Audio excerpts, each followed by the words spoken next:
my gosh, we have music. Wow. Yeah, music, right? Holy shit.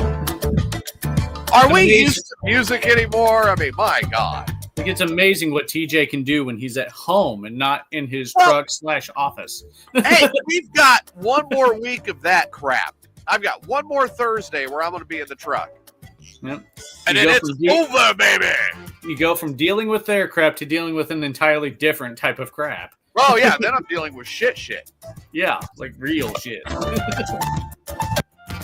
God, I can't wait to get my new board. Welcome to Mayhem's Amigos. I am TJ. That is Adam. Wow. Or not. Hey. Wow. That's the laptop. I may have to, I'm going to start up my tablet in case it becomes just in case, right? Yeah. We're waiting on 420. We're waiting on... Well, Steve actually messaged me late last night, said he's still running a real high fever, really sick, and just not up to the show. And I get it. You know, I understand. We need him to be in really good shape for Smoker Mania. Right. If he's not at 100%, he's got to be in good enough shape to sit in his chair and get stoned. Yeah.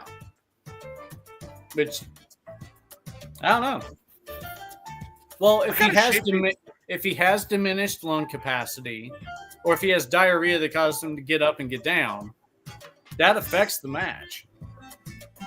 I would almost get him a bucket. A bucket? So he can sit on the bucket. 5-gallon bucket with a toilet seat on it? 5-gallon bucket with a toilet seat. Would it hold him? Or would we have to make it structurally sound? That's where I really wish Chris was still on the show, because I'd see if he could weld together a portable toilet that would hold Steve and get everything set up. Put wheels on it so Steve could just go from room to room. Doesn't have to get up. Things aren't that important, right? Steve would be like, I don't need pants. Nope. Just a blanket to cover his midsection. Squirrel is... she's dealing with very sick child.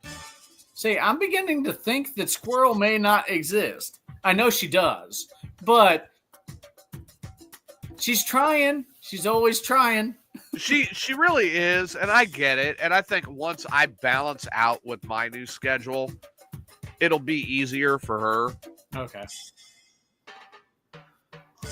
Because I'm going to wait a couple of weeks, but then after a couple of weeks, I'm actually kind of thinking about picking up another day.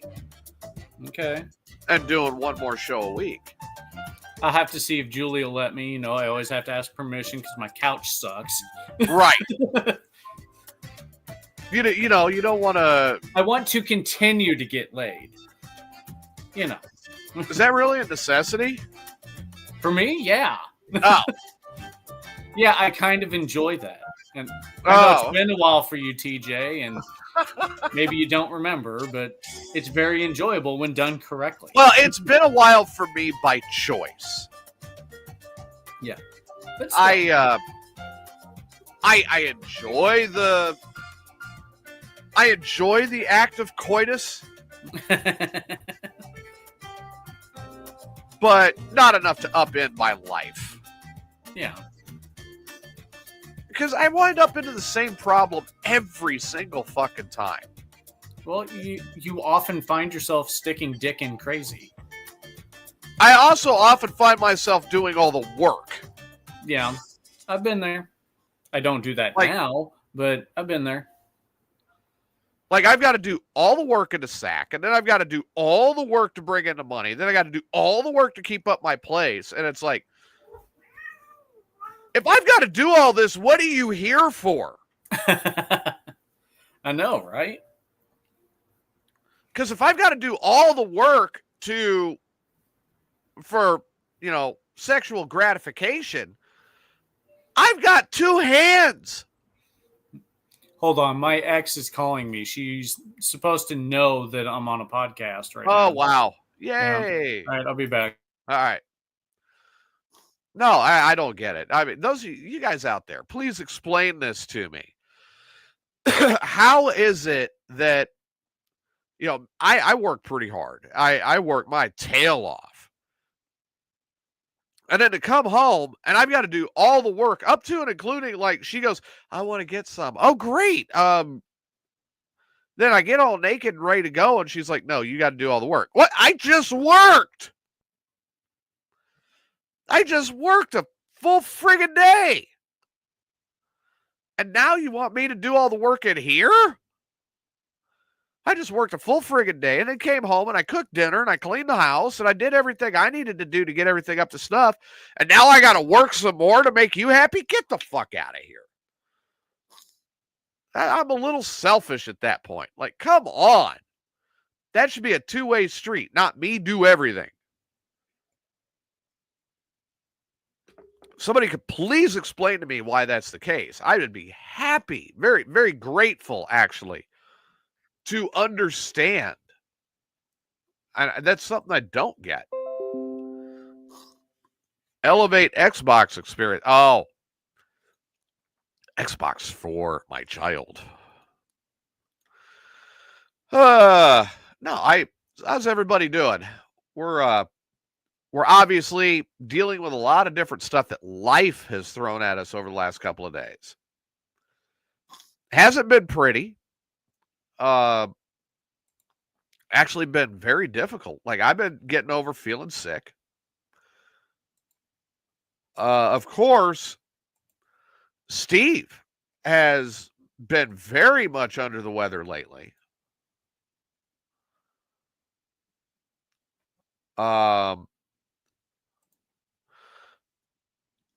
We've had a lot of stuff going on.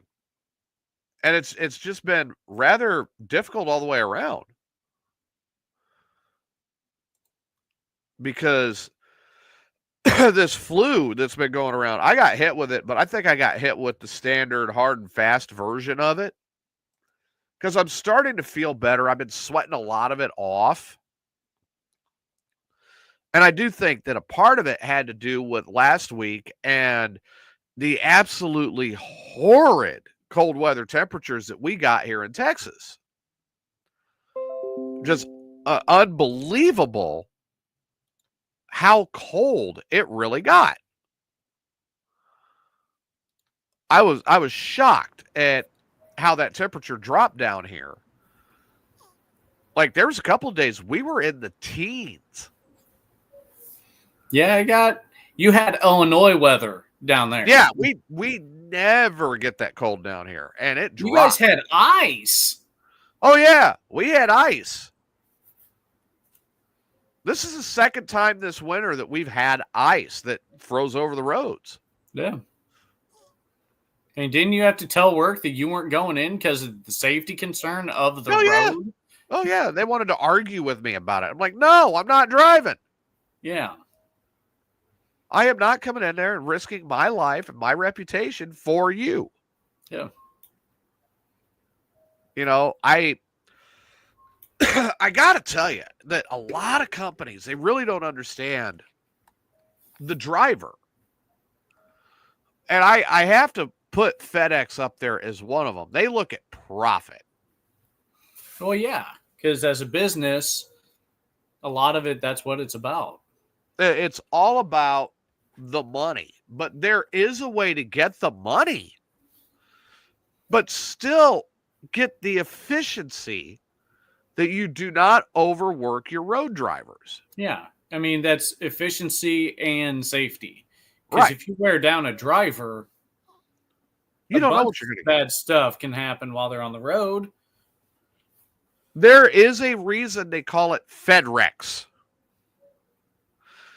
And it's because that company is notorious for running their drivers into the ground to the point that a good driver will quit and find a better place to go to work, or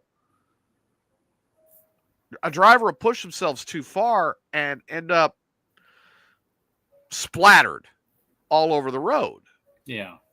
And neither way is a positive result. Yeah, I mean, me and you have talked about before, if there's a mistake in that truck, it's either expensive, deadly, or both. Right. There's no in between. Yeah. I More mean, often than not, it'll probably be both. right. And who do they blame? The driver. Yeah. They don't So take that's why into the drivers, accounts of working conditions, and what the company is making the drivers right. do. Well, that's why drivers are so, good drivers are very diligent with their paperwork and with everything they've got going on because they want to make sure that they have themselves covered. Yeah. Because the job will fight back. And I'm not a fan of that. And that was something that was difficult for me to teach to my students when I was teaching, like, hey, you have to pay attention to this. You have to do this. You have to understand what you're getting into because the job will do the damage. Yeah. All by itself. If you give the job an opening, you're compounding your problems. Yeah. And that's why I also took great pride in taking my students into scenarios that they're like, well, I shouldn't be in here. Well, hey, Bubba, you're getting ready to hit the road. Yeah. You're going to be in a situation like this. Now you need to learn how to deal with it. Yeah. Because it's not just strictly this is how you drive the truck. This is how you drive the truck in this situation. Correct. And that's if you can cover the stressful situations, typical driving would be a breeze. Oh, one of my favorite situations to put students in was called Zarzamora in San Antonio. That street, once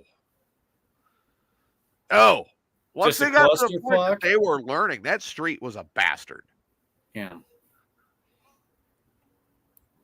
And they kept looking at me like, why are you making me do this? Look, it was a very narrow 4-lane street. You had very little room. I'm like, move over to the left. Hey, Mike, I'm doing a little better now. Last couple of days, I felt like death warmed over. Hey, Mike. I hope Mike's feeling a lot better after his medical debacle. Oh, kidding. I really hope he is. Because if we thought we got sick with our fevers and stuff, so we hope that you're getting better, Mike. I felt like death warmed over. I'm glad I'm sweating it off now. Yeah. And I'm just like every little bit. Oh no, dude! God, get better soon.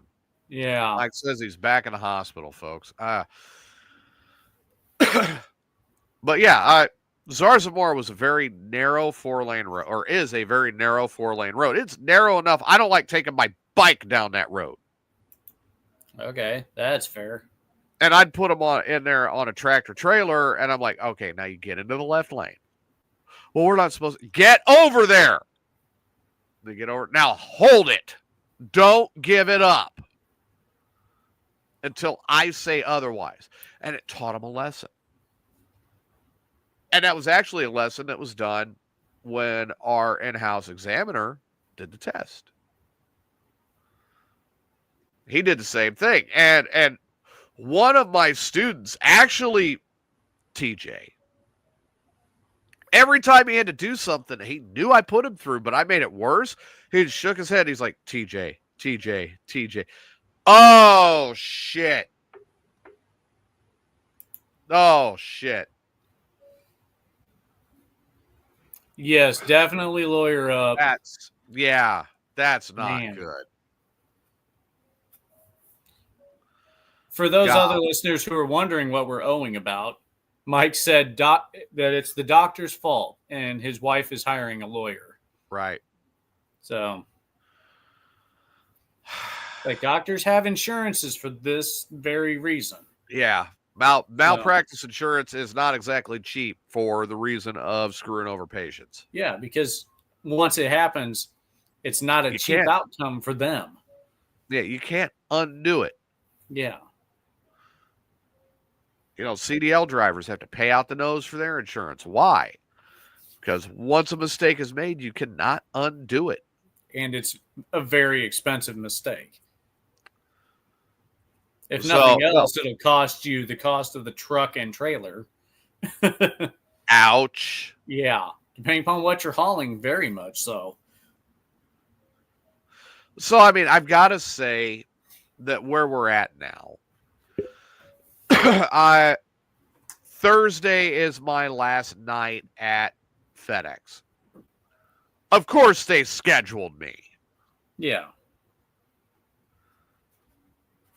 And I will be working Thursday night. So it'll be our last night with dealing with the road run. And then I will be doing an after dark here at home. Yay. I am actually looking forward to the 4-day work week again. Like we were talking about last week. That 4-day, I think it was me and Corey that were back and forth about it. Just, God, I cannot wait for it because it is such an easier schedule. Yeah. It'll allow you to be more relaxed, like on the shows, absolutely. and just in life in general. All right. So Mike says that they sent him home on too much Lasix. And now not only does he have congestive heart failure, he has acute kidney failure because of the Oh, my God. Oh, shit. Because of the Lasix. Mike, we're so... Man. We're so sorry to hear this, man.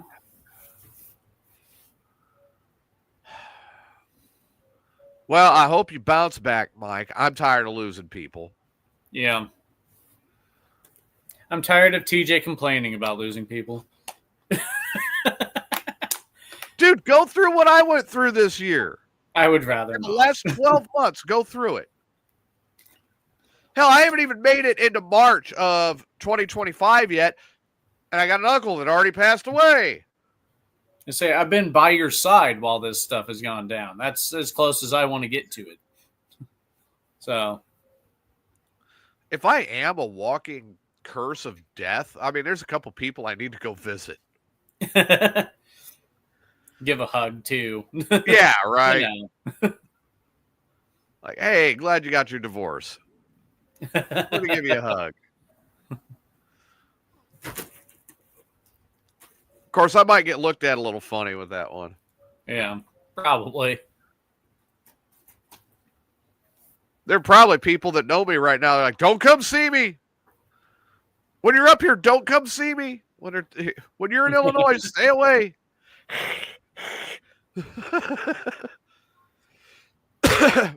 You're deaf. Stay away. And there's a couple people I'm like, yeah, I am. I'd love to see you. How's it feel to know? Oh, man. It's like, yeah, I'm Death's intern this week. Like, you see this? You're going to die.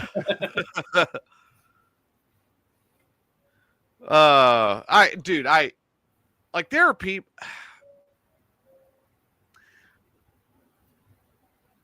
When I look at everybody I know up there, all right, there are people that I bend over backwards and do my absolute best to see them when I'm there. I really do. Yeah. Sometimes time is not conducive, but I work my ass off to make it happen. Okay. Yeah. And I love when I get to do that. There are other people that are up there that I'd be happy if I never saw them again. And it's the ones that I'd be happy to never see again that are giving me the most problems up there. All right, Mike says that they say they caught it early enough that the medication should be able to correct.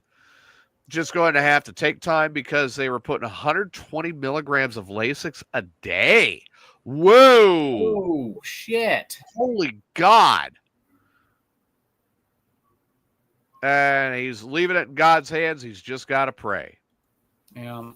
Well, I'll agree to that. Well, at least they caught it early. No shit. Yeah.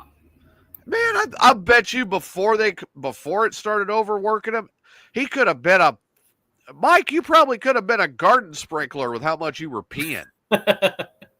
God, man. But yeah, it's funny that the ones that I'm okay with never seeing again, they're the ones that are causing me the problems up there. And I'm like, I really don't care what they do, you know? Yeah. They want to run me down. It's like, look, you can talk all your shit about me that you want to. The fact of the matter is you're doing it because, you know, not to sound conceited or anything, but maybe a little bit, I'm better than they are, and I made my moves, and I've done what I needed to do, and I'm where I'm at for a reason. Yeah. I'm about to be in another 6 months, I will be in my dream situation. Okay? Okay. It is my absolute dream situation. I will be living in this coach and able to, at a moment's notice, start the engine and go. And I can take my entire house with me.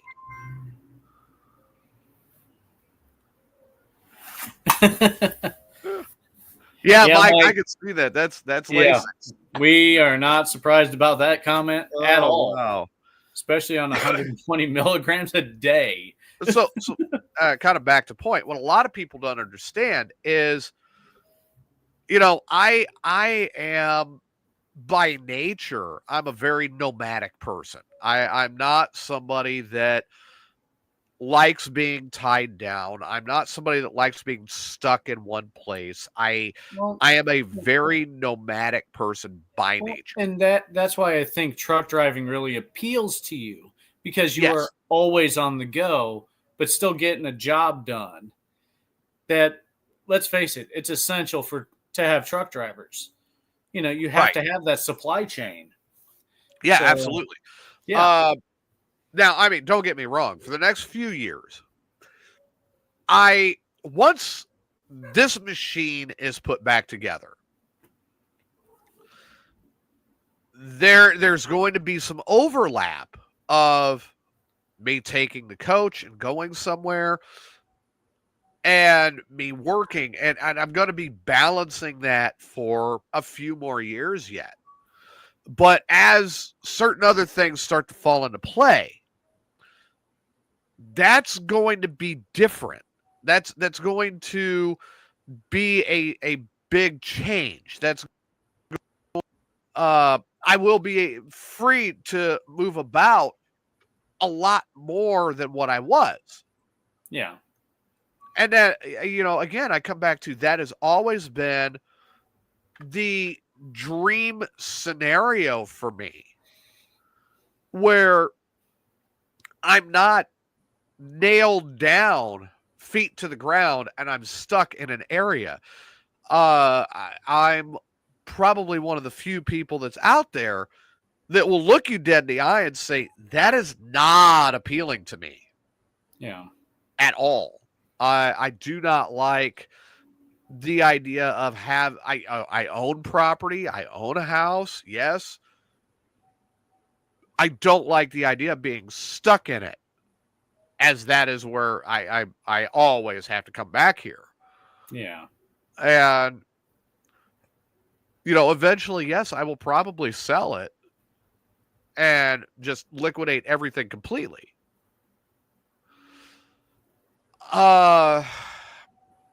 My dream circumstance I live in now. Yeah, your house is the coach. So if you go on a trip, you're just towing your house with you. I'm literally pulling the slides in. I load the bike on the lift. I hook the car up to the tow dolly. Yep. Adios via con Dios. Yep. You are always sleeping in your bed. I am always in my own bed. And that is so appealing to me. Yeah. That I could go anywhere and here it is. Yeah. I've always got my studio. I could go anywhere. Here it is. These are things that I have absolutely wanted for years. That's where I want to be because I don't like that being nailed down. I've got the Harley where I can load the Harley up and take off on the Harley for a couple of weeks. And I don't even need everything in here. I can lock this down at home and take off on the Harley and just do a bike adventure. Yep. I still have almost 3/4 of Texas to cover on the bike. I can't wait to start riding that out. The benefit to the new job is the 3-day weekends actually opens that up. Yeah. And I get to start living again. Yeah. Off at 4 p.m. opens a lot more up, and I can start seeing my friends again, and I can start living my life. And the last couple of jobs I've had have negated that in a lot of ways. And I don't think a lot of people really understand that. Yeah. There's so many people that are out there like, oh, FedEx is such a good job. No, FedEx is a shit job. I said it when I worked for them the first time. I'd had it reinforced this time. It's a shit job. Yeah. Especially for people that drive tractor trailer.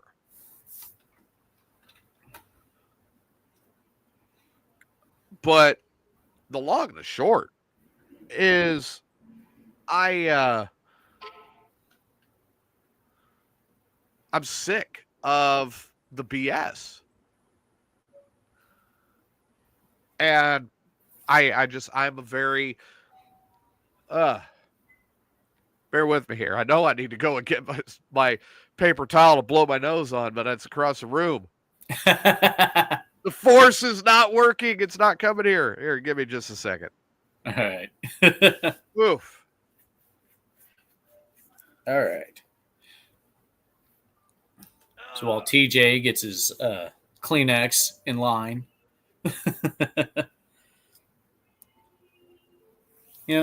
having that all-important 3-day weekend is really good for anyone who's working.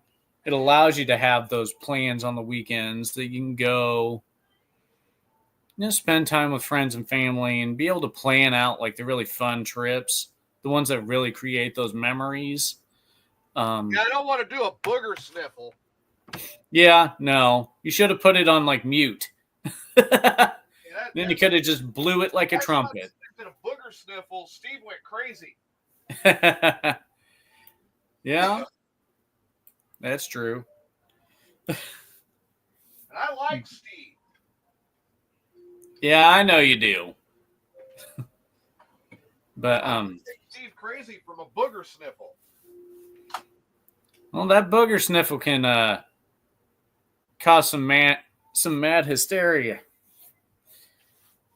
especially if it's done a lot, or if someone goes too crazy with it. That's how much I give a crap about my job right now. I'm drinking whiskey. Yeah, as long as it helps, and as long as it doesn't hinder your driving. So that's all that really matters. And another bottle of tequila. You might want to stay away from the. We're going to become friends again. I say you might want to stay away from the tequila for now. Exactly where Mike's coming from. Mike said him moving to Mississippi was one of the best things he did. And I agree. I agree with Mike. I agree with the sentiment of me moving here was probably one of the best things I've ever done.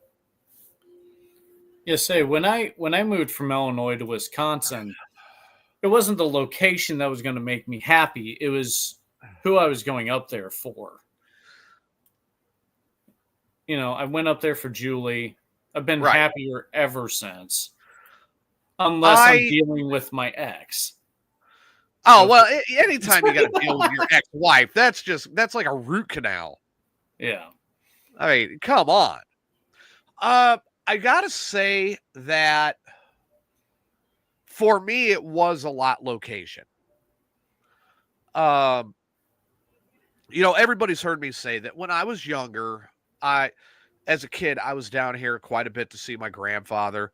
I loved Central Texas even back then, and I begged my parents a lot as a kid, like, can we please move there?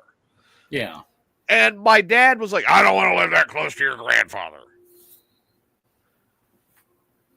But I mean, I seriously did. I begged to be here and they refused. So I got stuck being raised in Illinois. Yeah.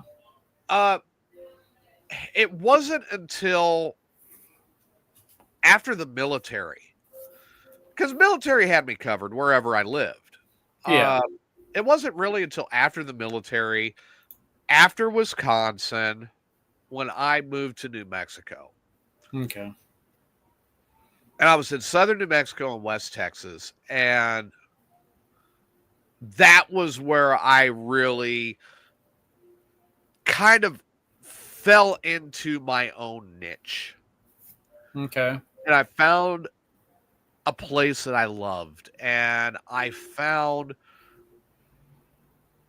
something that was really great for me. The problem was, and I would say the only problem was back then. See, I was in a little bit of in and out of a little bit of trouble as a younger man. What? Get out! And you, Saint TJ. no, I mean, I was really like in a lot of trouble. I had a fine in Illinois that when I moved to New Mexico, the fine was there. And I got a call 2 months after moving, and I was informed, don't come back. Okay. Because a relative of mine had gone into the courthouse and told the courthouse that I had no intention of coming back. So the judge issued a warrant. Oh, nice family. Yeah, statewide warrant. Awesome. And I was extremely upset.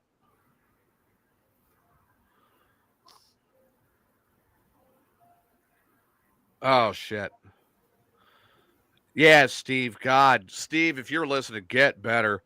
And if this is not breaking by Tuesday, go see your doctor. Yes. I've just got a message from Steve. He said, sorry about missing the show. His body's weak. Even talking wears him out. And he's not been sleeping or eating. Go in. And pretty sure he's got pneumonia. He hopes to be back on with Ray on Tuesday. Dude, if you're not eating, I'm calling the fucking ambulance myself. Yeah. Because eating and rest are both really important to recovery. And if you can't do either, you need to go in, probably need fluids at least, and you need a way to crash. Needs a banana bag. Yeah. So, yeah, no, Steve, God, you need to take care of yourself, buddy. We worry about you. Yes. So I hope you're listening. I hope you're hearing what I'm saying.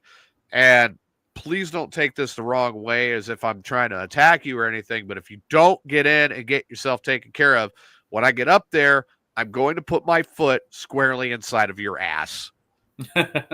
Way to go, Red.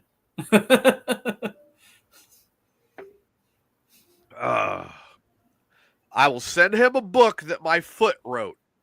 It's called On the Road to In Your Ass. No, so like I said, when I kind of get back on track here, when I moved to Las Cruces, it was a couple months after I moved. This particular relative made sure a bench warrant went out, just basically to keep me away. Yeah. And what they didn't realize is that actually played right into where I wanted to be at. It forced me into a position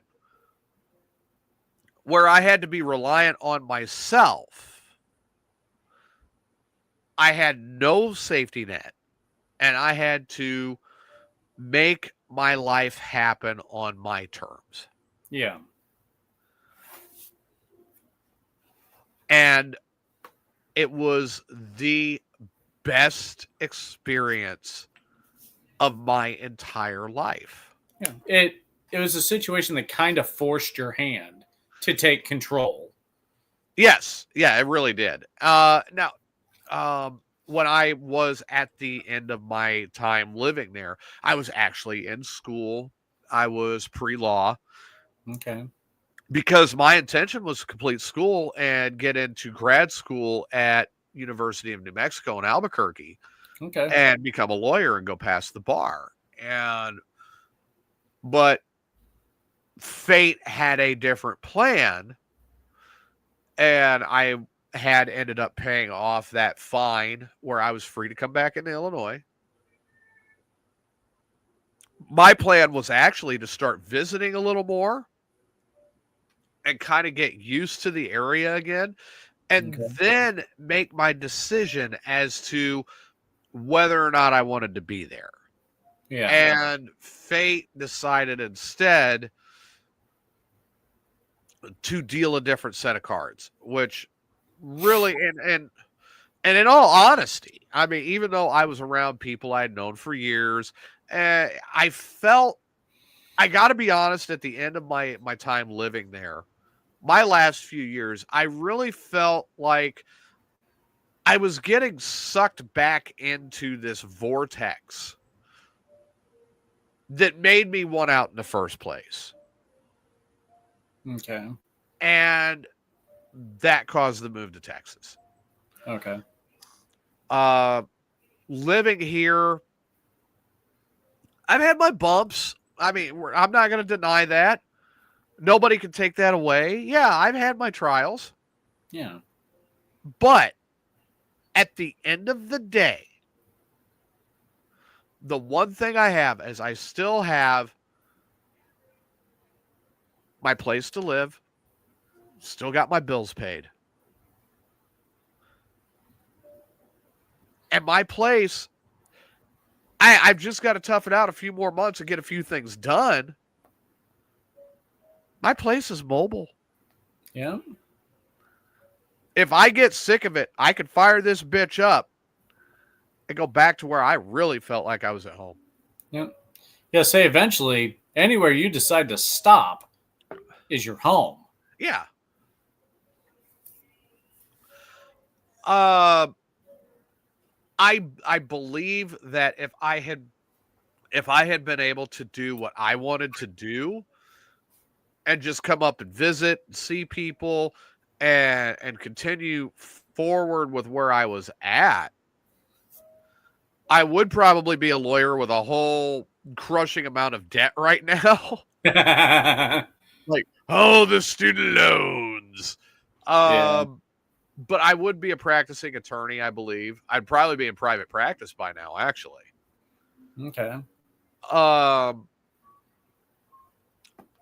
And I believe I would still be around the Las Cruces area. I really do. Because I was very settled there. I was very happy there. There were a couple of things that did depress me with just being away, which it's natural for anybody. Yeah. But yeah, I really do believe that I would probably still be there if circumstances had not played out the way they did. And I don't blame anybody. I made my decisions that put me in the positions that I was in. I don't well, there's a couple of regrets I have, but those regrets are minimal compared to the experience and the life. Yeah.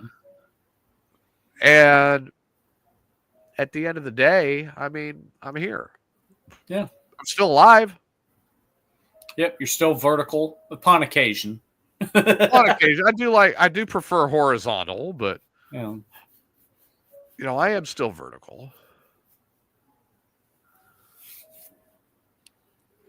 And that's the case. I've done what a lot of people cannot say they have.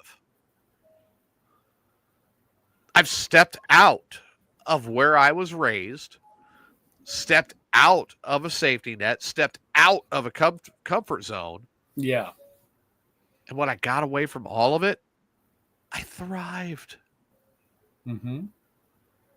Well, you haven't just thrived. You are still thriving and growing. Yeah.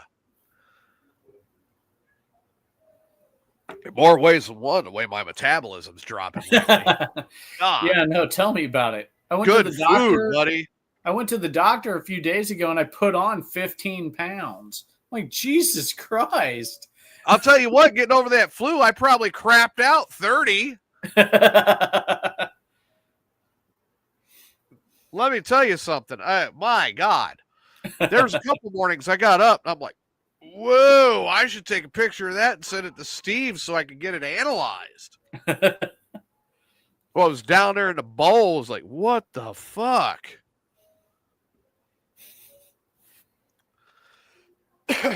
Like grayish green turd. Like, what? No. There goes the infection right out of the colon. Yeah. For those of you that do not understand what that means I was getting better. Yeah.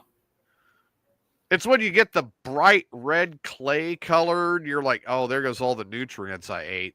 Yeah. This ain't going to be good. That grayish green, it's like, oh, there goes the crap that I had. Swimming around Mackinac, Illinois as a kid must have been like swimming in the Hudson River. Let's build up the immune system. Yeah. It's like George Patton's Third Army. Oh, we ain't going to mess with you. You're a bug. Into the colon you go. Mm-hmm. And you can see it. Yeah, I almost sent Steve a picture just so he could analyze it for me and tell me whether or not that it was good. If it was good. Hey, this turd just came out of me. Is that an improvement? Oh, my God. I think I would have got a kick out of that. Yeah. I don't know where Fat 420 is. For somebody who's been talking a lot of shit, he don't want to show up. It's like, no kidding. He blew up our private chat. God! Jesus. Like, come on, man. I get you want to talk shit, but Steve is actually sick. Like, to be fair to 420, he's excited about the upcoming Smoker Mania. Fuck yeah, he is. But damn, save the trash talking for you guys, the audience, who wants to hear it at all hours of the night. Save it for when him and Steve are face to face ish. Yeah. And Steve can fire back. I mean, Steve, okay, guys. Steve is running between 100.5 and 102 degree fever and has been for the last week. Yeah. He's not feeling good. I'm not going to call him names or anything. He's literally not feeling good. Yeah. And when he's saying he thinks he's got pneumonia, when he's saying he thinks he's got pneumonia, he's probably not far off. Yeah. He's been fighting this for I've been fighting it for less than a week. I've had it pretty bad the last few days. But like Adam will tell you, between yesterday and today is 100% difference. Yeah. I'm starting to bounce out of it.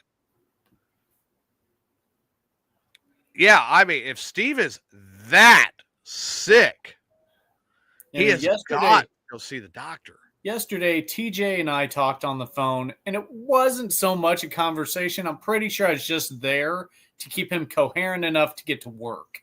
Yeah. Someone had to be a witness and keep him kind of processing so that he could get to work safe. There wasn't a whole lot of talking. Yeah. Now, once I got there and I got moving, I started to bounce out of it a little bit. But I got to tell you, again, just last night I turned the heat on and then I stretched out in the truck and I roasted myself, got myself sweating. Yeah, get that stuff out. Get the poison out. And that was like my great grandmother. That was her thing. Drink as much water as you can, set your heat up, sweat it out, get the poison out. Yeah. Get yourself to where you're back to normal. Eat regular foods after that. Yeah. It's like for me, I know that I've broken a fever because I'll be all types of sweaty and stuff like that when I wake up from sleeping. Oh, I'm sweating my ass off now. Yeah. And my coach is what I would consider usually a normal comfort temperature. Maybe a little high where I would start looking at turning on the air. I'm not doing it today. Yeah.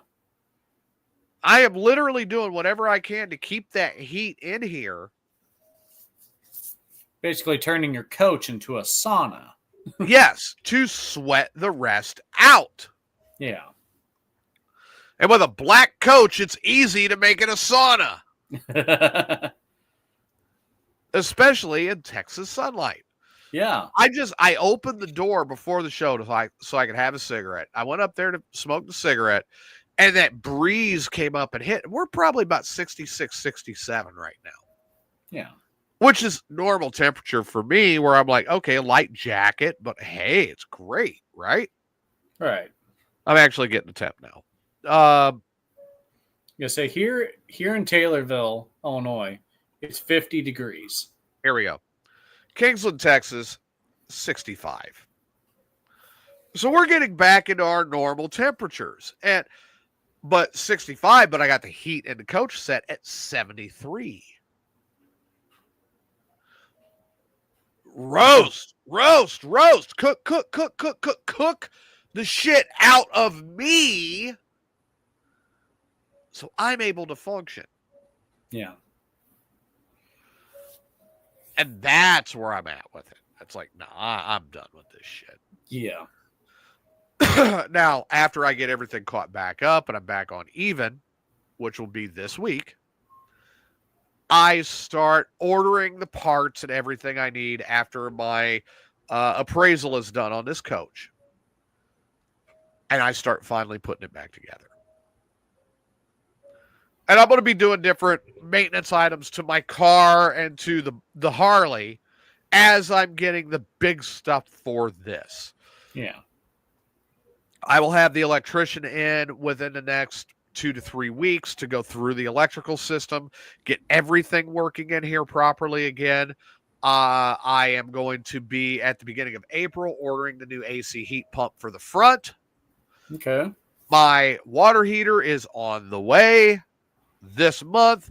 The turbo will be on the way for the coach this month. So wait, you're finally going to get warm water? Yes, I'm finally going to have hot water.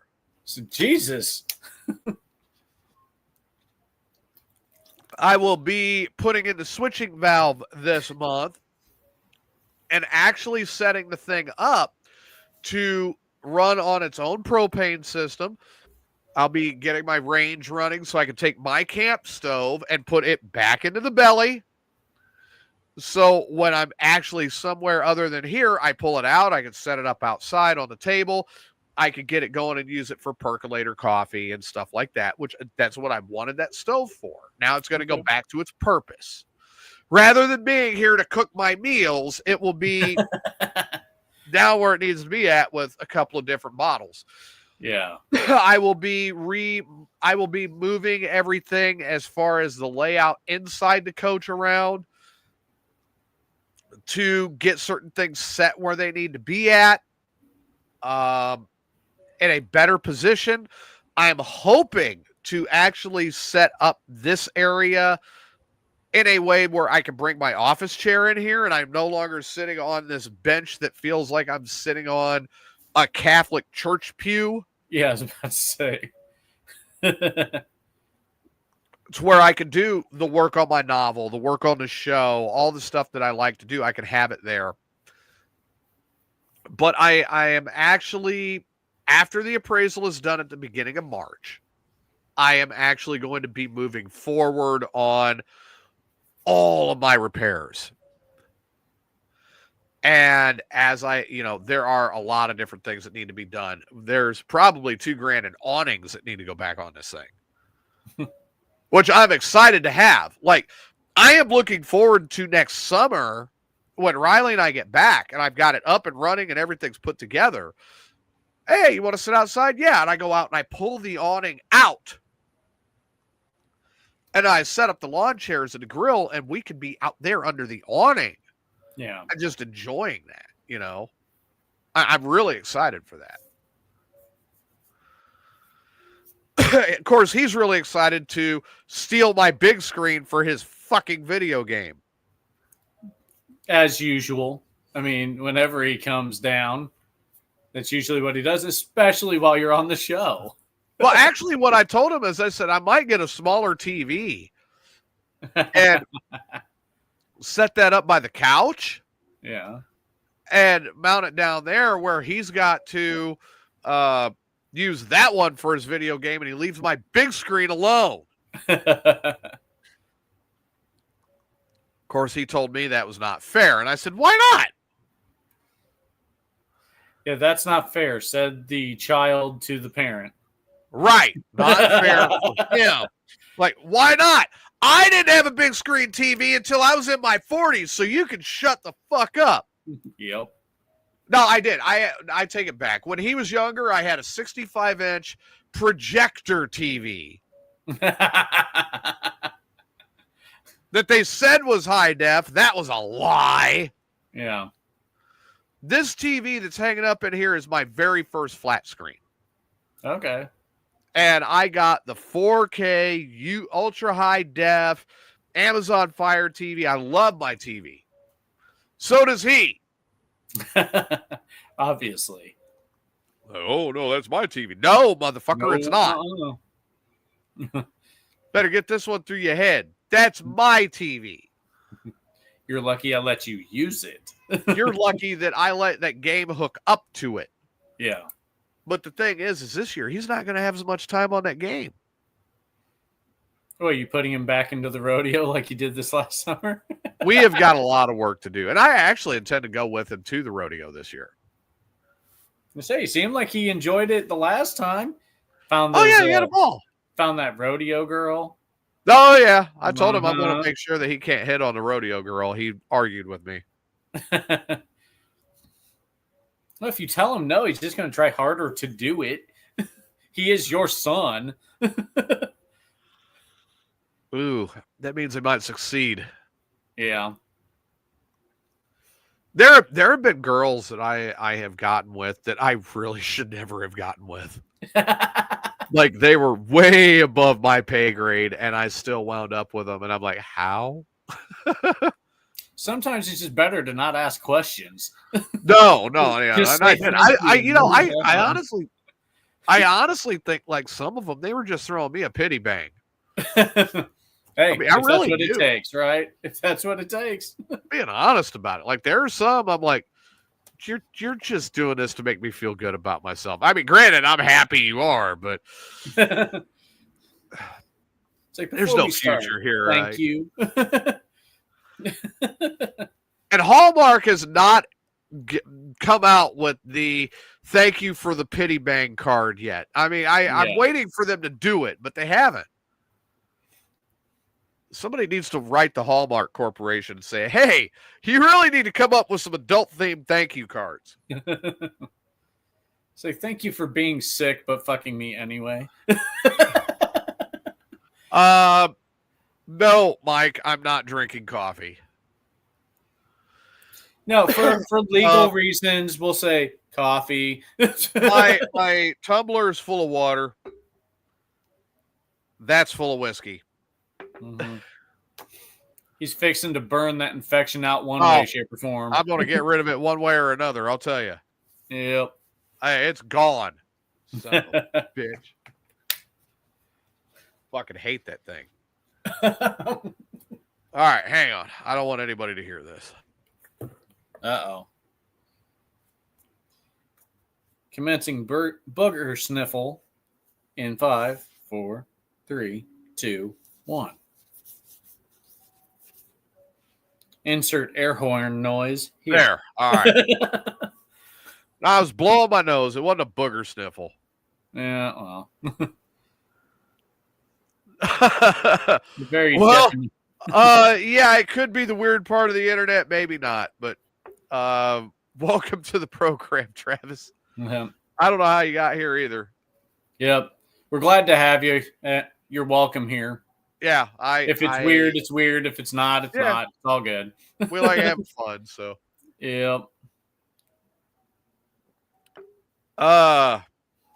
Just saw it. Sheridan came in and had no idea. This is a podcast that I host. Welcome. It's Mayhem's Amigos.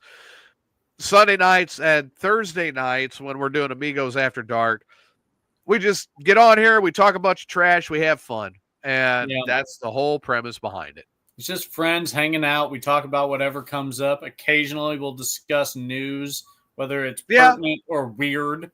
It's just whatever, you know.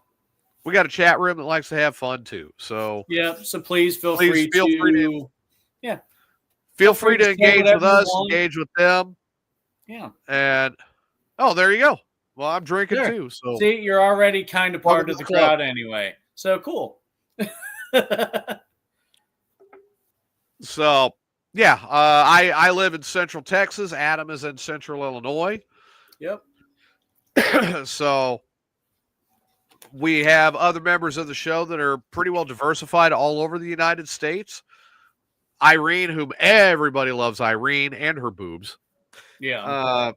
Is in Georgia. Chris, even my fiance likes there you go. Irene's boobs. So you know what? Hey, what part of Ohio, Travis? Where at in Ohio? I used to travel through there quite a bit when I was driving for Flexigate.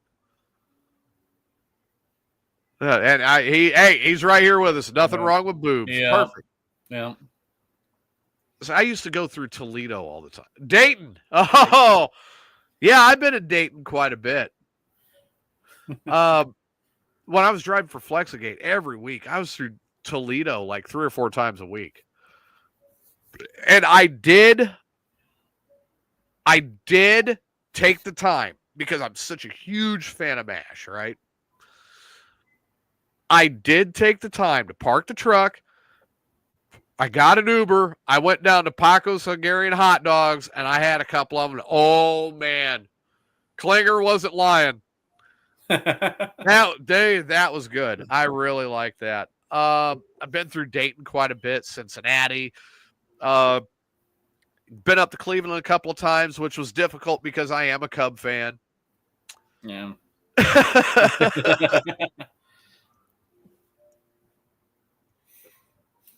Couldn't wear any Cubs gear in Cleveland after 16 because that was asking to be lynched. Yeah. But no, the people in Cleveland are actually pretty cool. And a good friend of mine, where he and I, we knew each other real well in New Mexico. He is now running a couple of businesses and charities in Cleveland. And he's turned into like Mr. Cleveland now. I'm like, dude, come on. You have the Dallas Stars star tattooed on your body. Oh, not Dirty Dayton. That's even better. Okay, good deal. Good deal. I've been at Dirty Dayton a lot, delivering there. Schneider has a drop lot in Dirty Dayton. I think they pay to keep a couple of lot lizards on that lot, in Dirty Dayton, just to keep the drivers there. They specialize in driver care and experience. Yes. they specialize in OTR driver servicing. There you go. Would you like? No, hell no. I could see the herpes falling off of you. Get the hell out of here. It's a driver's benefit. that right. they provide. Keep the morale up. If that's what it's named now. Hell, did they change the name of it? It's now called morale. It's what they can put in legally. I'm sure the other way doesn't look good on documents. But yeah, that drop lot and dirty Dayton, that was like, ooh, God, get me out of here. And you know what was funny about it is when I was with Schneider, there was about a month-long time frame that they would send me from Illinois to Dayton, drop at that drop lot, rehook, and then I'd go on my run for the week. Like, why are you sending me backwards when you're sending me to Fargo, North Dakota in January? First, I got to go to Ohio. Where does that make sense? And there are worse places they could send you in January. I mean, not too much worse than Fargo, but they sent me to Fargo. They're not sending you to Anchorage, though. They tried. Did they? I'm like, I've only got 7 days that I'm required to be out, and then I go home for 2. No. Yeah. But they did get me to Vancouver. So they were trying to get you close. They were trying. Like Vancouver, here we go. It's the opening gate to go to Anchorage. Yeah, drive the ice roads. And I seriously thought about that at one point. Yeah. Like I got to be honest, it was from a point of depression when I was still living in Illinois that I'm like, maybe I should go drive the ice roads, And I'm like, it might be safer than living in Illinois. Yeah, well, I was like, I might find more excitement. I mean, if nothing else, I might wreck the truck, and then maybe there'll be a snowdrift out there that looks like a beautiful woman, and I can just cause myself all sorts of problems. Yeah. But no, I seriously, like, I was starting to look into it. Like, what would it take to get up there and run the ice roads and be up there for the 4 or 5 or 6 months or whatever it is that they run the ice roads and then come home? And you make enough. You make enough to do it that all you got to do is be up there when it's there, and then you come back. You got all year. And that was kind of the positive side where I was like, man, that's not a bad idea, right? It's like, what? You mean you weren't afraid of them saying, yeah, we found TJ on the side of the road. Right. There was a hole in the snowdrift and his pants were around his ankles. But, Travis seemed happy when he truckers passed. Always freaked him out. Yeah. It's like he had a smile on his face when he froze. And, if I would have died with a smile on my face, that would have been all right. Sometimes I that's would all have you can ask for, right? I would have to explain it to the devil one way or the other, God, look at some of the people I've worked for. I swear I'm going to see the devil. Hell,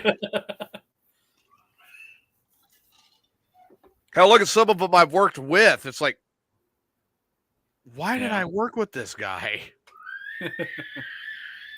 Look at some of my current friends. But, all right, so I wanted to get into this. I was waiting on 420 to log in, but obviously he's not going to. He's too good for us today. Yeah. Elon Musk and the Department of Government Efficiency. All right, what did Musk do this time, TJ? Well, I don't get it. What? Elon sent out an email on Friday evening demanding government workers to give him a reason, give him a self-evaluation and a reason that they should not be fired. Yeah. Elon, you're going backwards. You're hitting the wrong people. I mean, I understand you got to thin it out on the low end.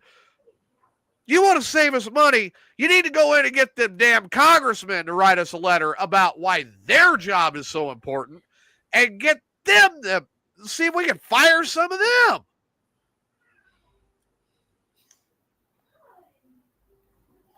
Why are we spending millions and millions and millions and millions of dollars on Congress And we're going after staffers? Yeah. And let's face it, some of these staffers are making like $25,000, $30,000 a year, or $50,000 a year, or $60,000. You know, we're not talking high-paid people, but yet he sends out an email. Tell me why we should keep you. Really? Well, and TJ, I think we briefly talked about this before the show, but you have Kash Patel, the new FBI director, saying, "Guys, don't worry about this." Well, his email doesn't matter. You guys have your jobs. I would think that Kash Patel would be able to look at that and say, "Hey, you know what? I am the director of the Federal Bureau of Investigations, the chief investigating outfit in the United States. You know there's corruption. Let me do my job." Yeah. And then go in there and clean it out. And I'll bet you that half of what Elon's trying to get rid of, Kash Patel can take care of so quickly. Yeah, absolutely, Travis. You're absolutely correct. Yeah. That whole dynamic just sets up a power struggle. That's all it's going to do. We're essentially looking at that. Like, all right, there are a lot of things that I disagree with President Trump. I love it. Travis, that would you are our kind of listener. Yes, that would be me all the way. My response: clocked in, got coffee, took a shit, masturbated, typed some shit, went to piss, masturbated, typed some more shit, forgot to wash my hands, went back to wash hands, masturbated, and clocked out. Well, I love it. I think you're short one masturbation session, though. Sometimes you don't have time to get that last session in. I went to saw my boss, circle jerk, you know? Yeah. Absolutely. It's kind of like being in the military, you know? Oh, hey, what did you do today? Well, I hit the Connex and I jacked one out. Round out of the rifle. Well, in a way, manner of speaking. Took me a little while longer than out of the rifle. Oh, okay. You pulled one out. Yeah. No, the whole thing is a gigantic power struggle in D.C. We're seeing the inroads fighting starting already. Like, we're not even to fucking June, and we're going to start this shit already? I had severe reservations at seeing Elon Musk named for anything related to the government. And here's why, everybody. It's real simple. I live in Central Texas. I'm 70 miles away from Austin. I look at the Tesla factory and how they are reducing in force every year between 2,000 to 3,000 employees every year in that plant. If the guy is such a damn efficiency genius, how come he didn't have it set up right there in his own factory when he opened the son of a bitch? Well, let's think about this. Let's think about who put Musk into that position. We have Trump, whose business ventures haven't exactly been stellar. Well, and I'm not as president, he has the power to do it. I'm not taking away from that. It's just how many bankruptcies has he had? Like 6 or 7. Yeah, 6 or 7. He's had a few more than I've had. You know, no big thing. But I'm an individual that comes at politics from a common sense point of view. I have to balance my checkbook every week. It has to be balanced. Why the hell does DC not have to do that? Yeah. I have to, or I go to jail. Why do they not have to do it? Yeah. They can write a rubber check and make sure it clears. If I write a rubber check, I'm looking for handcuffs. What's good for the goose is good for the gander. Yep. It's common sense that would clean everything up.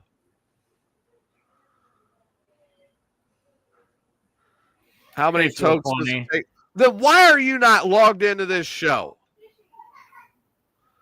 How many tokes does it take to get to the end of a pre-roll, he says. So busy smoking weed, we're an hour into the show. I can't find the end of the pre-roll.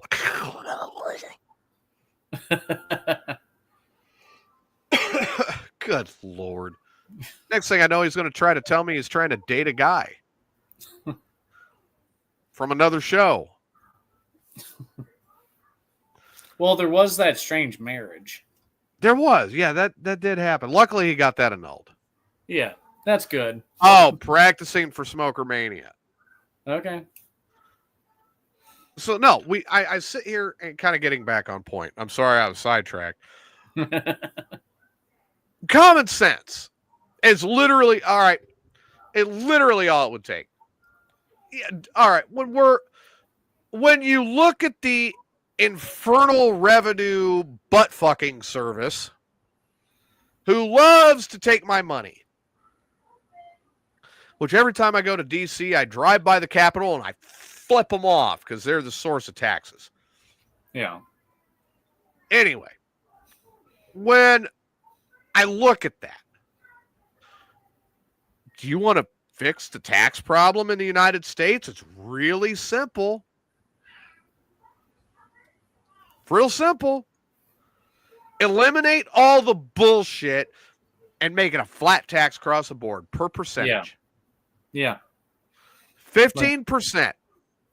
15%. 5% to Social Security, Medicare, Medicaid. The other 10% to clearing out the fucking debt. Yeah. And taking care of our other interests. It's that easy.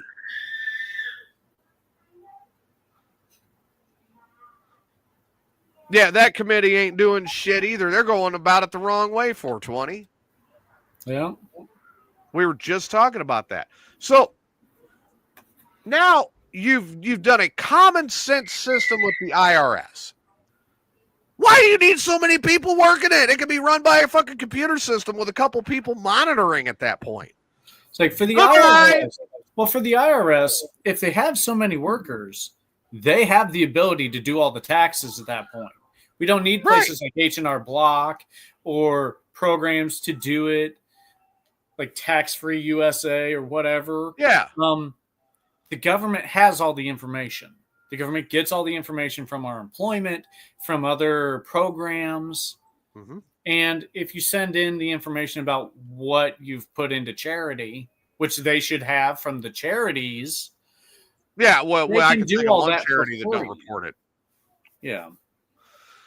But my point is kind of coming full circle in that is, why are they there? That is one agency I've never understood. I'm like, if you do 15% across the board, that could be taken care of on 4th grade math. Everybody could do their taxes on that. Yeah. Make sure that you put a cap on the states. They cannot go over 10% above that. Which there are a lot of states that still do income tax. Yeah. Mine doesn't. Wonderful Texas does not. But if I was in Illinois, 10% above, that's it. So now you're at 25% of your income going to state and federal. You're done. Then you eliminate property tax. You eliminate grocery tax. You eliminate gasoline tax. You're getting enough off of income. Yep. And we only get taxed once on that dollar. You eliminate capital gains. Get rid of capital gains. Capital gains is double taxation. I have disagreed with capital gains since day one. It is the dumbest thing. On the 10% that you are getting off of income tax, you run the military, you handle defense. The other 5% takes care of Medicaid, Medicare, and disability and Social Security. And out of that, with the working America, you have enough money to run the country. Think about it. All right. Here, let's go with it from this angle. Let's say I made $70,000 for the year. Okay. Okay. That would mean that out of me alone, the federal government would have got $10,500. How many people are in the country? 340 million? Yeah, I was going to say 330, but if you want to go 340, that's That fine. means that is, wow. Having a hard time seeing that. There we go. Look at that number. $3.57 trillion. Right. $3.57 trillion a year. A year. All right, let's say 100 million. Let's say 100 million of them cannot work. So you reduce it by 100 million, but you get the idea. Yeah. National debt, bye-bye. Yeah. Build up our defense, cool. Set up everything we need for secure borders, awesome. Not a problem. Take care of our disabled and our Social Security and our veterans and the people who deserve it. Done. Yeah. And we did it. And we did it on common sense math. Oh, is the IRS needed at that point? You need maybe 20 people to run the computer system per year and get rid of the rest. Yeah, so you're keeping like an I team together. Right. To keep the computers going. Exactly. Yeah. Oh, that's done. Now we no longer have an IRS. Wow. Yeah. But will that happen? Not as long as we've got career politicians sitting in the Capitol building that want their money. Yeah. And they're making their little headway for their special interests. Yeah. Special interests and lobbyists. And lobbyists. Yep. And there's no way that's ever going to be stopped by law because they don't want to sign into law something that's going to keep money out of their pockets. Well, I mean, I look at somebody like Nancy Pelosi. Okay. Ooh, you want to hear me go off? There's one that I go off. Let's look at Vodka Pelosi for a second here. She takes her little sip of her little sippy cup while the president is talking, then tears up his speech. Federal fucking crime, by the way. But walked. The woman walked in there with $30 to her fucking name. Today, she's a multi-millionaire with multiple properties nationwide. And she started in the poor district of San Francisco. Why the fuck has the SEC not investigated that twat waffle? I smell insider trading through and through. Like, oh, here we go. Here's a government contract. Pelosi goes, oh, okay. Well, we're going to delay it about a week. I'm going to invest in this company that's getting this government contract. Well, we're going to delay it maybe 2 weeks, but I'm going to invest. Da-da-da-da-da. And goes her money. Little bit. Boom. Oh, government contract comes through. Stocks skyrocket. She sells out, goes on to the next one. Yeah. So just out of curiosity, I went on ahead and looked up the U.S. Congress salary for this year. Please. Like just what they're supposed to get just by doing their job. Nothing extra. Just base pay. Yeah, base pay. $175,000. Base. You mean to tell me you became a multi-millionaire off of $175,000 a year? Fuck that mess. No, you didn't. No, you didn't. Not with some of the habits they got. Yeah. Oh, what was his name? Anthony Weiner. Yeah. God, look at Weiner. Look at that congressman from Illinois that had his whole fucking office decked out like Downton's Abbey. Yeah. Where did you get the money for that? Yeah. I mean, I'd love to know. Yeah, it's like, please share your creative bookkeeping with us. Right. Where did that money come from? So that we can turn, a low amount into a grand amount. They are so good at it. I want them to take Bat 420 and Steve both. I want them to take both of their disability checks and turn that into where they are multimillionaires and they're living in Panther Creek. Hey, I want a piece of that. I'm on Social Security too. I want to see Steve and 420 next door to each other in Panther Creek next winter, shoveling sidewalks in their underwear. I don't want to see that. No. I want that to happen for them. While the neighbors are driving by going, how did you get that money? Oh, Congress made it happen for me.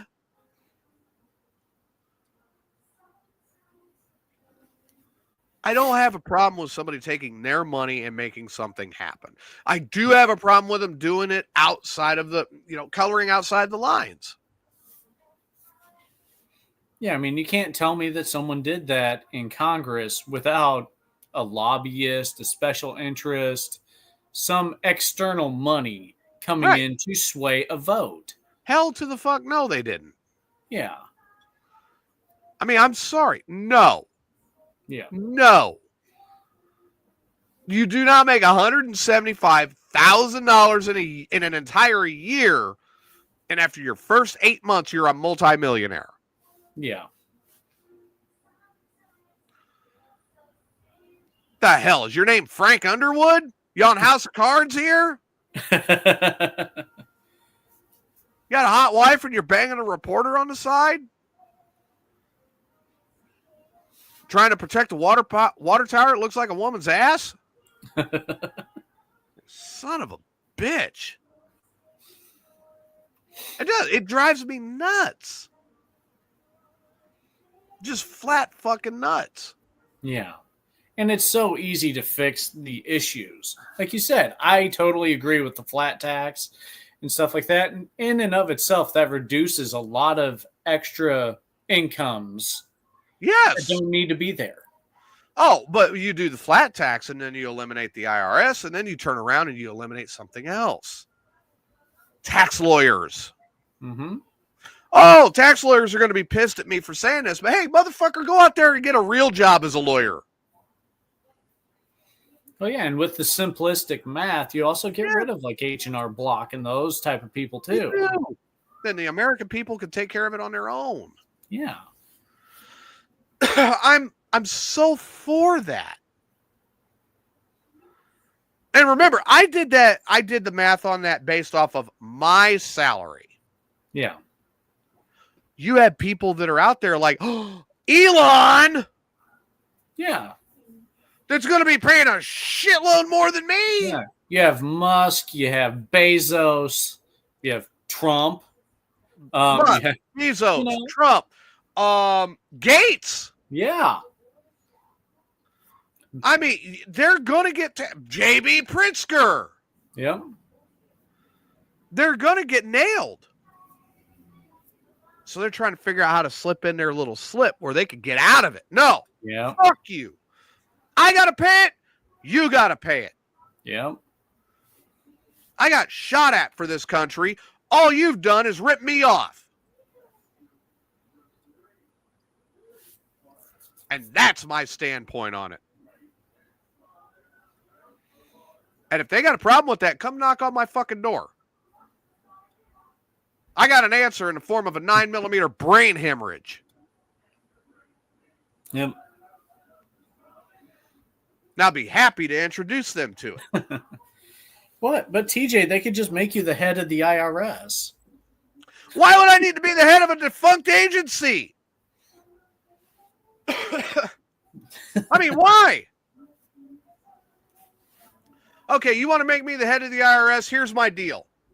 You give me free run to do what I want, get Congress to agree to everything, and you pay me $120,000 a year, and I'll run the IRS for life. Guess how often I'll be in D.C.? I won't. Yeah. Because I'll have computer systems and 15 people running everything, and I'll have dropped the taxes for the entire nation. It's insane. Yeah, actually, the commissioner of the IRS, his or her salary ranges from 116 to 116.5. Oh, all right. Well, then give me 110. 115. Yeah, You do know. 105. No, fuck it. Do 105. Okay. I'll take 105. You give me free run to do what I want to do and get Congress to agree to it and sign it into law. Now, I'll be happy to run the IRS for a 105 from where I'm at. I'll have the 15 people in D.C. running what I want them to run, and everything will be eliminated. I'll clean it out. There'll be a flat tax across the board, and when Elon comes and cries to me, I'm paying too much in taxes. Look, you're too fucking ugly not to pay too much in taxes. Yeah. Like actually, according to data from ZipRecruiter, Yeah. the best job to have at the IRS is the chief revenue officer with the highest estimated salary of $278,800 per year. So essentially 280 grand a year. Isn't that more than the president makes? Slightly, yeah. Which is crazy that anyone in government makes more than the president.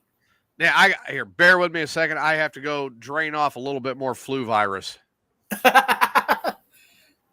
But yeah, it's just crazy. I personally, obviously, this does not reflect the show as a whole or TJ, but my personal opinion is the highest office, the president, should be the highest salary in government. I mean, that's just my personal opinion. I mean, people may disagree or not. That's fine. That's why it's my opinion. So, oh, never mind. The president of the United States in 2013 or 2023, sorry, makes 400 grand a year. So, on top of the benefits he's allotted. So, yeah. Sorry, I was factoring old school for for president salaries back when I was in school. way a long time ago. But I'm still of the opinion that no one in government should make more than the president. Now there's just a bunch more wiggle room, I guess, at the 400K or more point. But yeah, it's ridiculous. Yeah, so I looked it up. The president's salary base without all the extras is $400K a year. Oh, that could be reduced. Yeah. That could be reduced. No, drop him to $200,000 a year, fucker. And that doesn't count all the extras. Like staying in the White House, use of Air Force One and Marine One. Yeah, at their disposal. Navy One. Yeah. $50,000 per year on expenses related to their duties. Armored limousines, Secret Service protection. For life. Yep, $100,000 travel account. What? Fuck off. 19 grand entertainment budget. That's a lot of hookers and blow. Is that per year? Yeah, it's per year. Hey, Trump, fuck your entertainment budget. You send it to me. Now, as a comparison, if you look at Singapore's prime minister, he earns $1.6 million a year. To what? I know. In a country where the U.S. dollar is worth a whole lot more than their money. Yeah, no shit. So... Yeah, but it's $1.6 million a year in their money, right? Yeah, right. Let me get the exchange rate up for that. Yeah. Because that's where we really got to check it. Yeah.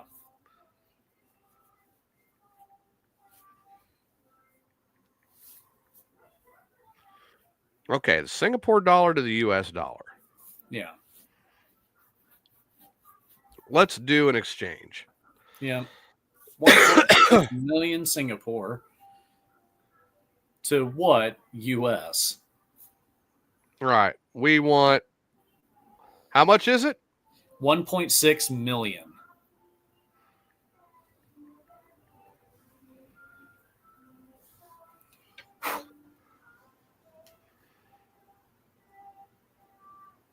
I'm trying to get it to bring up the exchange. Okay. Oh, you fuck.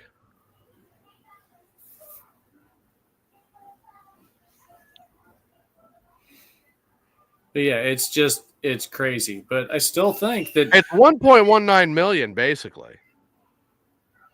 okay. I mean, they're 75 cents to the dollar is the exchange rate. Okay. So yeah, I mean, you're like, okay, you've got all of this going for you. Great. Yeah. Fuck you. Look, the framers of the Constitution wrote the Constitution and the Bill of Rights in such a way that it is supposed to be a volunteer service. You were supposed to give up whatever you are doing for whatever amount of time that you had to give it up to go serve the country and give something back to where we live. That was it. Yeah. And yeah, so it's like 1.2 million. Yeah, right. Approximately. So, but that's base. It doesn't count all the little frills that they get.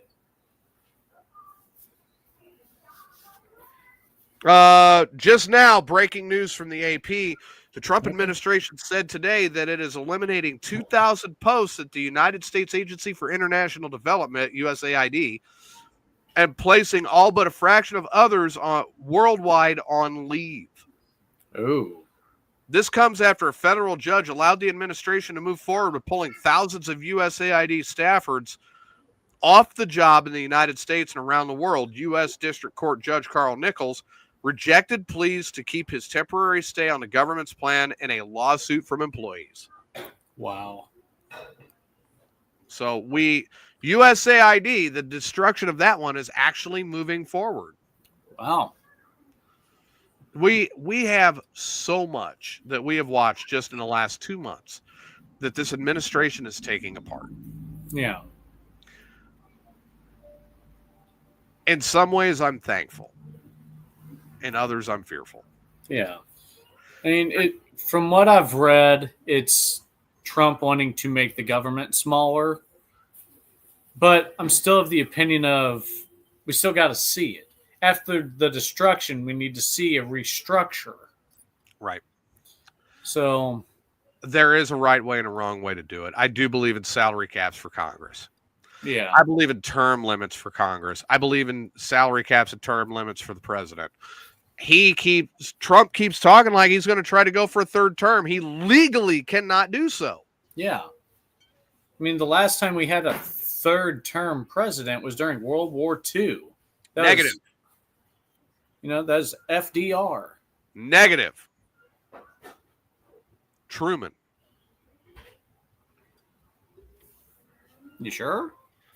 Relatively.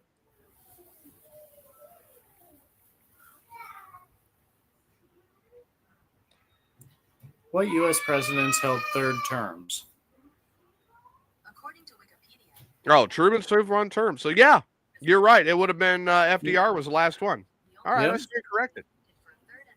Yep. It was Truman that pushed through the 2-term limit because he thought 3 terms or more was just too much. Yeah. I mean, we don't want someone to become a career president. Right. And I'm dealing with that. I'm dealing with that here in Texas right now with the career governor. Yeah. Believe me. Now, don't get me wrong. I will stick up for Governor Abbott in a lot of different ways. However, Governor Abbott has been in there for 3 terms now. Wow. Going on, well, actually, no. How many terms has he served? I think it might be 4.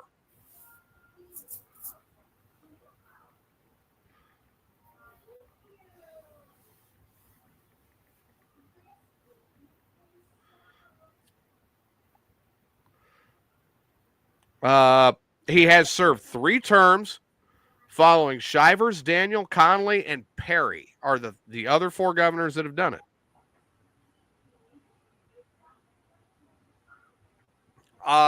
I would really like to see, a new governor. I like what Governor Abbott has done. He has applied a lot of common sense back to the Texas State House. Next, right now in Texas, there's no term limit.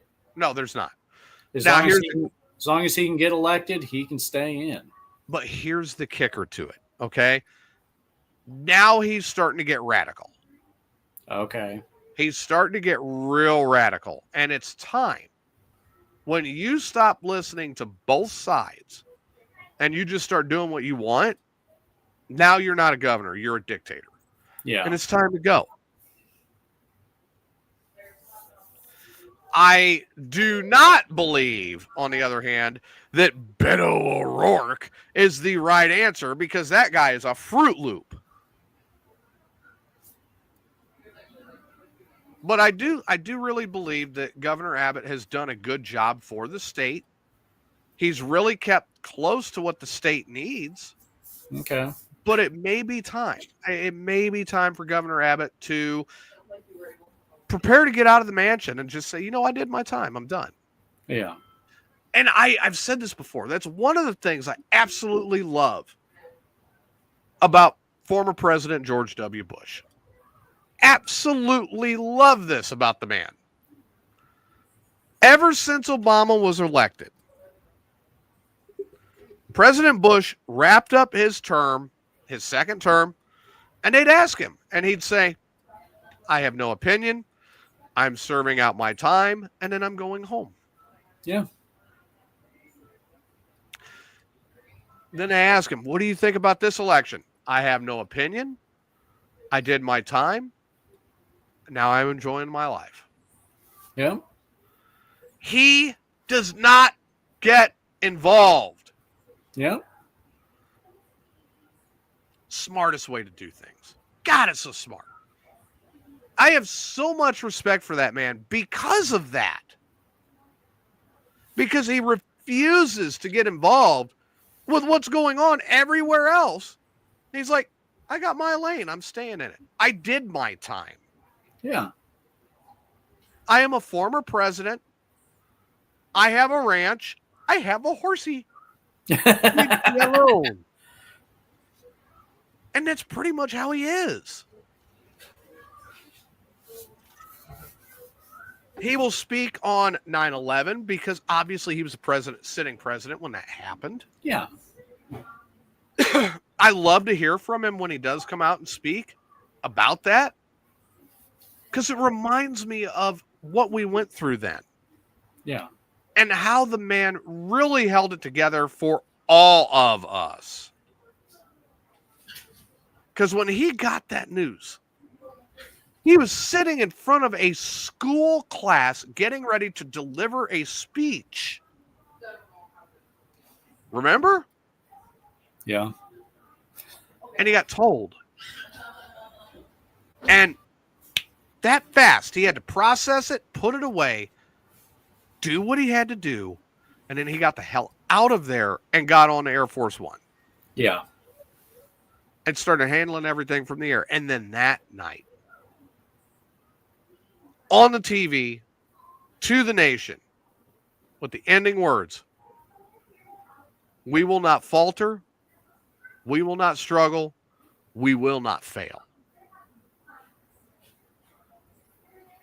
Wow.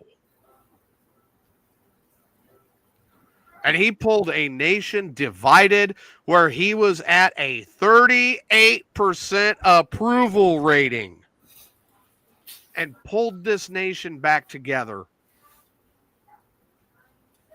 Damn. Perfect guy for the job then.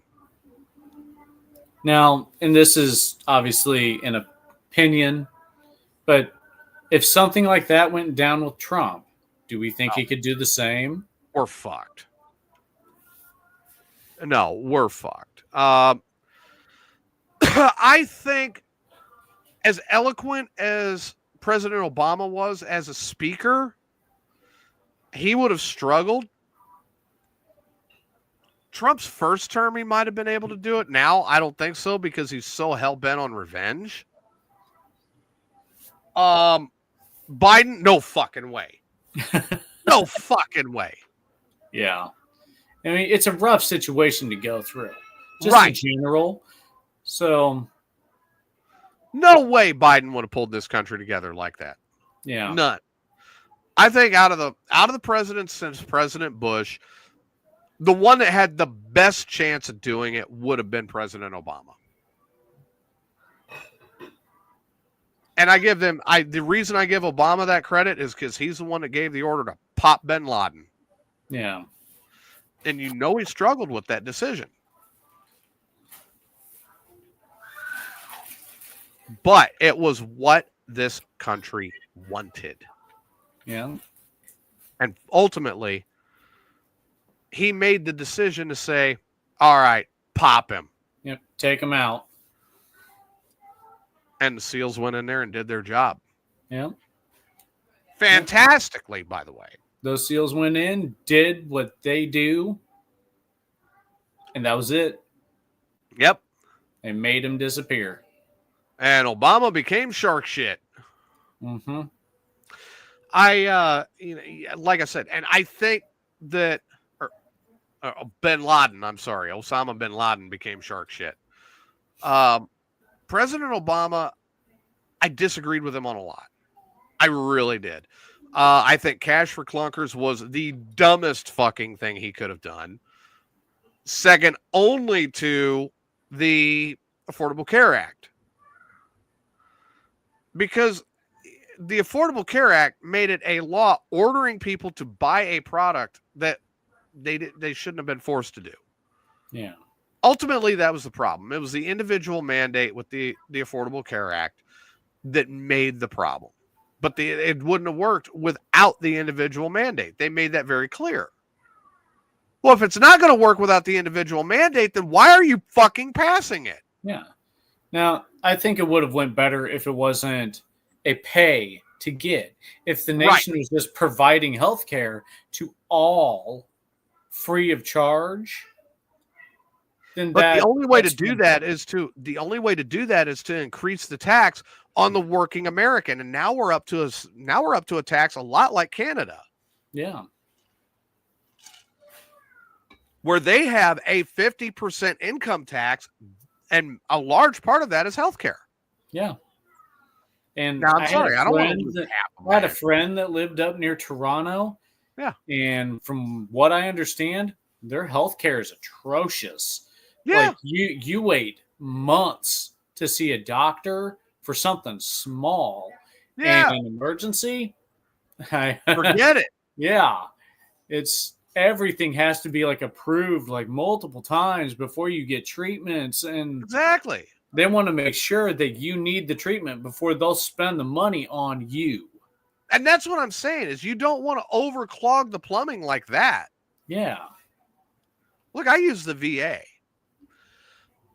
I've earned the right to use the VA. That's why I utilize them. And I'm going to tell you right now, even with the VA, there are times where I go in there and I'm like, are you fucking serious? Yeah. I've had this appointment for 3 weeks. Why are we dragging this out? Yeah. So, I mean, I'm of the opinion of, for veterans like you, TJ, who have to utilize VA, you guys should have the shit. Like, everything should be top of the line for you guys who, gave up things for the freedoms that people like me enjoy or to maintain those things. And that's the thing is we don't get that. And then like, if I need above and beyond specialty care that requires me to go somewhere else, do you know what the closest hospital is for me? Fort Sam Houston in San Antonio. Okay. They're like, well, we could send you to a local hospital in Austin. No, fuck no. They want to treat me like a killing field. You send me to Fort Sam, or you send me to Fort Hood, or Fort Cavazos. Fuck you, Fort Cavazos. It's Fort Hood. Send me to Fort Hood or send me to Fort Sam. One of the two. Yeah. Preferably Fort Sam. I would rather go down to Fort Sam and go to the medical center down there for a couple of different reasons, not the least of which is I have friends in San Antonio that if I'm stuck there, they'll put me up.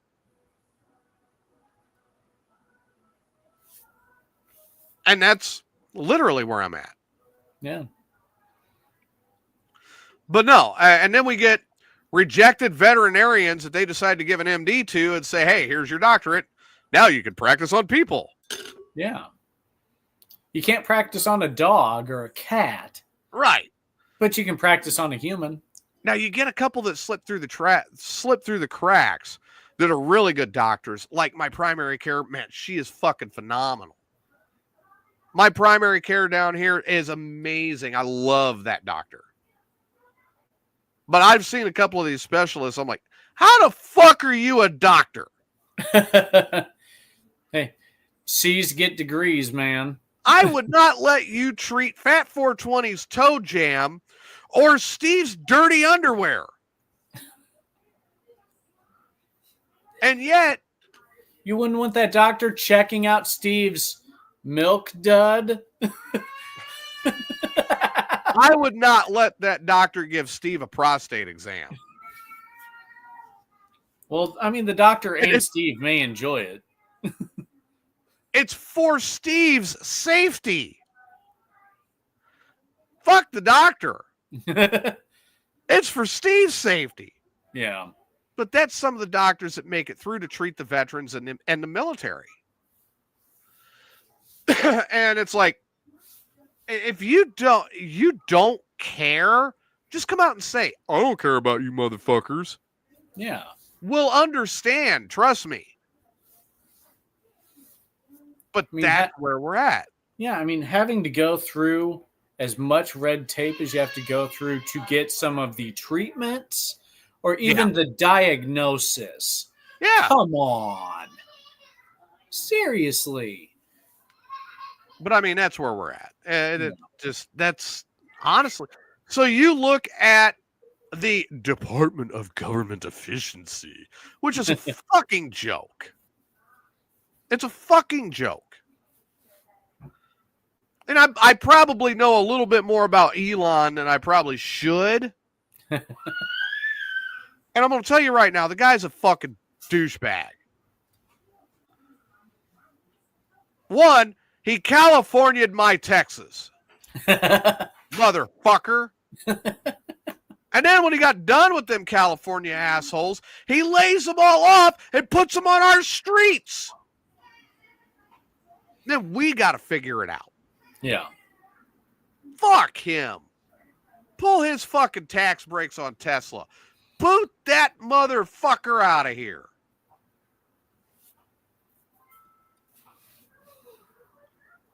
But we've got the Toyota factory in Taylor, which has been there longer and is doing better. Yeah. We got Caterpillar in Seguin. They took over everything Mossville did except for belts.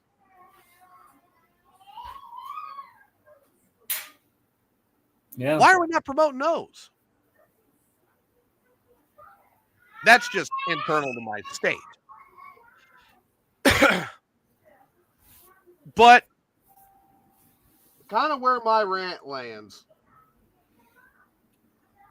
Not much else I can think about on that one. That's kind of where my rant lands. Yeah. I just think that our veterans, our disabled veterans, you guys should be getting better treatment than I get. I'm disabled. I'm glad I get the treatment I get, but you guys should be getting better treatment than me. Yeah, we don't. Yeah, no, you don't. I have a friend who's a disabled vet too, lives up near Peoria. Oh God. Dealing with a major ailment. I'm not going to say a whole bunch about it, but yeah, whenever I talk to him, there's always something going wrong with the VA, and he's trying to get the help he needs, and it's either happening way too slow or it's not happening at all. Well, I mean, they've changed my psoriasis meds a couple of times. That's an injection I take every 2 fucking weeks, and you're going to keep changing it up? Yeah. Like usually with treatments, you want to keep it consistent. So that and you'd like to stay on the same thing. Yeah, exactly. But no, they're going in and they're finding a way to get us on generic. I went for 3 years on the regular Humira. Yeah. Without a problem. And then they put me on this generic shit, and every time I turn around, I'm like, fuck this fucking pen. Now, obviously, I'm not taking it right now because I'm getting over that flu. I don't need to knock my immune system down right now. Yeah. My immune system's up enough that it's doing its job. When I'm feeling back to at least 95%, then I'll stick myself.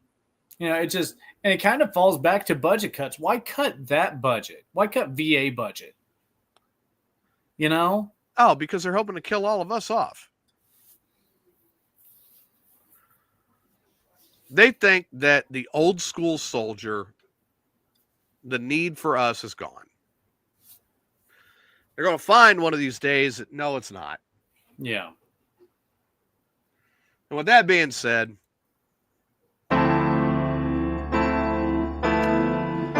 whew, thankfully I was awake.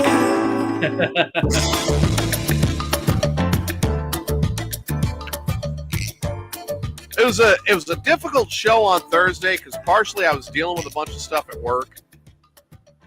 And then I was sick and I was fighting out so much and I'm like, oh, I can barely keep the show going. At least today I could. I'm sweating my dick off, but I can do it. Well, hey, hopefully it's getting that sickness out and you'll feel better by the next show. I feel a lot better. Let's sweat this shit all the way out. Yeah. I don't care if it sweats out of my asshole at this point. Let's just get rid of it. Yep. Adam, your final thoughts today. Final thoughts. I'm finally glad that we're warming up. Regardless of where you're at, whether you're near TJ and you're at 65 or you're here in central Illinois at 50, I'm enjoying it. It's twice the temperature that it was yesterday. So, yeah, just enjoy the weather if you have it good. And if you're sick, take the time to get better. Don't base it off what anyone else thinks. Take the time you know your body needs to get better. I am happy to be sweating this shit out. I mean, granted, my asshole, my taint, and my armpits feel like a swamp. Yep, TJ will have lost 10 pounds in water weight during this show alone. Oh, probably. But like I said, I'm not turning the air on yet. Yep. Well, no, you want to make sure you get it all out. I may do another day in this sauna just to get rid of it. Yeah. Of course, thank you to Fat 420 for not showing up, you fucker. Steve, get better soon. We know you've been suffering through it. If you can, man, drink a lot of water, grab every blanket you got in the house, and cover the fuck up and sweat it out. Yep. I'm telling you, like, that is always my cure, is if I can sweat it out, I do. Yep. Get a heating pad, put that on your back or on your stomach or something. Yeah. Layer up with those blankets and take a nap. Yeah, absolutely. Curl up in front of the TV. Yeah.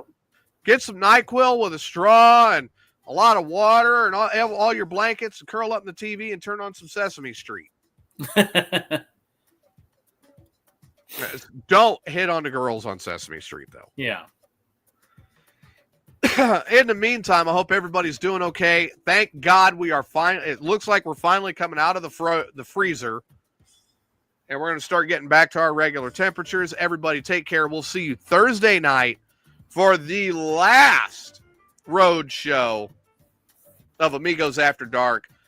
Thanks to our new listeners, Travis and whoever else tuned in that didn't comment in the chat room. Please jump in. Mike and 420 showed up too.